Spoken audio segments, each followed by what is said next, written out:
c'est intéressant de voir que la paix, elle est exprimée par Edith qui parle d'une immobilité.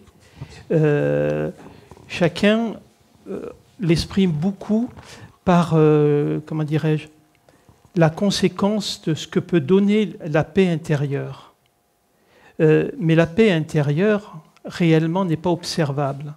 C'est un état intérieur d'immobilité, de silence, et un état quasiment non observable.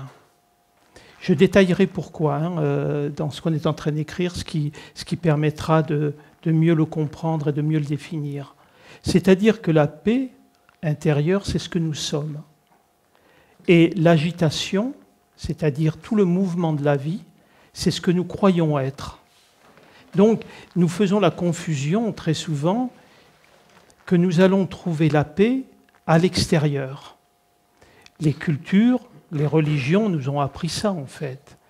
Quand on parle du paradis, on pense que c'est un espace extérieur qui, selon nos actes, nos attitudes, c'est un endroit de récompense. Et au contraire, si nous sommes dans l'agitation, dans la difficulté, on ira en enfer. Mais réellement, ces deux choses, c'est-à-dire le paradis et l'enfer, ne sont pas des choses extérieures. Elles sont intérieures. C'est-à-dire le paradis, c'est ça qui est. Le paradis est effectivement, si on prend la terminologie, para et di. Para signifie avant et di avant la parole. C'est-à-dire qu'on parle de silence, en fait.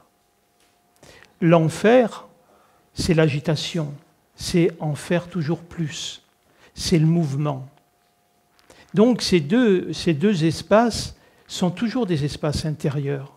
Quand on parle du silence, de la paix intérieure, la paix, c'est l'immobilisme. La paix, c'est une absence. La paix, c'est comme une absence réelle de mouvement intérieur. Si on regarde vraiment dans nos vies personnelles, à quel moment sommes-nous vraiment en paix? Quand il n'y a plus aucun mouvement. Quand vous parlez du sommeil, oui, mais uniquement dans le sommeil profond. Quand on dort dans le sommeil profond, c'est-à-dire en dehors du rêve, à ce moment-là, il y a une vraie paix. Et d'ailleurs, personne ne peut raconter ce qui s'est passé dans le sommeil profond. Il n'y a plus de témoins. Comme il n'y a plus de témoins et plus d'observateurs, il n'y a plus de jugement. Il n'y a plus de système émotionnel. Il n'y a plus aucun événement qui vient mettre un mouvement à l'intérieur. Donc, la paix intérieure, profondément, pour accéder complètement à la paix profonde, soit on est dans le sommeil profond, soit on est mort, à la limite. Mais il y a des schémas intermédiaires quand même. Et donc, la paix, on ne peut que tendre vers la paix intérieure. Pour obtenir cette paix dont je parle d'une manière complète, il demande qu'il y ait la suppression de l'observateur. C'est-à-dire que tant qu'il y a un observateur, tant qu'il y a le moi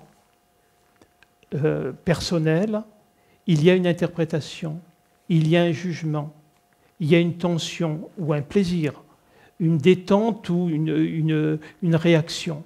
Tout ça n'est pas la paix. On a tendance à confondre la paix et le bien-être, ce qui veut dire que nous sommes plus dans la recherche en fait, du bien-être que de la paix. Donc, par exemple, quand on fait une randonnée, par exemple, ou qu'on se retrouve devant un paysage par lequel on va être touché, même sidéré des fois, tellement. Ce qui se passe dans ce cas-là, tous nos sens sont ouverts. On on n'est plus, il n'y a plus le sujet et l'objet. On est complètement dans ce qui est. Tous nos sens sont ouverts, que ce soit la vue, que ce soit l'odorat, que ce soit le ressenti, tous nos sens sont ouverts. Et à ce moment-là, l'observateur va disparaître obligatoirement. Et effectivement, comme tu le dis, à ce moment-là, il va y avoir juste le « je suis » qui est là. Un petit peu ce qu'on a fait dans l'exercice, où à un moment, quand il y a juste le « je suis », avant de dire « je suis quelqu'un » ou quelque chose, ou « je suis en train de faire quelque chose », c'est-à-dire cet espace initial et originel, à ce moment-là, effectivement, on accède à cet espace de paix qui est là, mais qui est un espace, parce que notre réalité, c'est qu'en fait, nous ne sommes qu'un espace de conscience immobile où la conscience, des schémas de conscience apparaissent et disparaissent. C'est cet espace-là qu'il faut retrouver. Et c'est pour ça que j'ai défini, bon, c'est pas exotif, c'est dit préceptes, si on peut dire, qui permettent effectivement de réaliser réellement la paix intérieure. Donc chaque chose qui est marquée, si on en réalise déjà une complètement, on accède déjà à des espaces de paix. C'est un petit peu comme si nous allions ouvrir une fleur. Petit à petit, elle s'ouvre, elle s'ouvre, elle s'ouvre, jusqu'au moment où elle est complètement ouverte et il n'y a plus de limite. Et à ce moment-là, quand cette fleur est complètement ouverte, qu'est-ce qu'elle fait? Elle disparaît. On dit qu'elle fane, mais en fait, elle disparaît. Elle a tout donné ce qu'elle était. Et en fait, réaliser la paix